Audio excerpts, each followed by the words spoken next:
Dahil magaling kayo sa actingan, gusto ko lang malaman, paano sino nakaisip nung content nyo na mag-acting kayo, na mag-improve acting kayo, gano'n? Paano nag-umpisa yung Kasi lahat? bata pa lang talaga ako, mahilig ako umaking. Talaga? Titingin ako sa salamin, sasabi ko, bakit wala kang pakialam sa akin Hindi mo alam kung ano pinagdadaanan ko. Kaya, Hindi ang mo mga natakot yung magulang nyo na ginagawa niya yun? Hindi, minsan kinakabahan. Talaga? Sasabihin na paano kaya to? Sinong idol nyo artista talaga? Yung believe kayo sa acting Sa actingan talaga, bilib ako kay Vilma Santos. Kaya niyang gampanan lahat.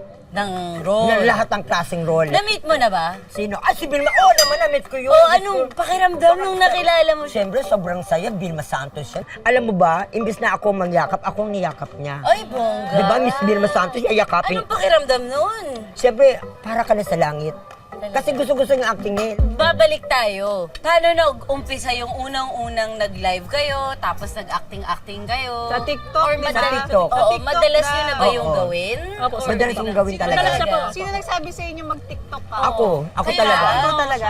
Gusto ko talaga yung ginagawa ko. Masaya ako sa ginagawa ko. Okay. Wala nagturo, wala na ano. Dahil alam ko, ramdam ko na parang may bumubulong, gawin mo yan. Isang araw makikilala ka. Uy, si Lord siguro yun. Oo, sila. Parang may Star bumubulong-bulong. Bakit Arman Salon yung pangalan? Siyempre, pag Arman Salon, mas makikilala, mas kumbaga, lalong maraming magpapagupit sa akin. Gumana po ba? Ay, gumana naman. Kaya lang ngayon, busy na ako ngayon kung saan-saan akong event. Kung papapiliin kayo, content creation o sa pagpapagupit, anong magiging focus ninyo? Sige Dito po, muna ako po-focus. Kasi ang pagugupit, pwede naman balikan, hindi naman mananakaw yan. Kumbaga, kahit mawala ako ng ilang taon dyan sa pagugupit, pwede pa rin akong bumalik. Siyempre sa edad ko to, gusto ko naman maramdaman yung kung paano maging kahit maliit na artista lang, di ba? Masaya na ako dun.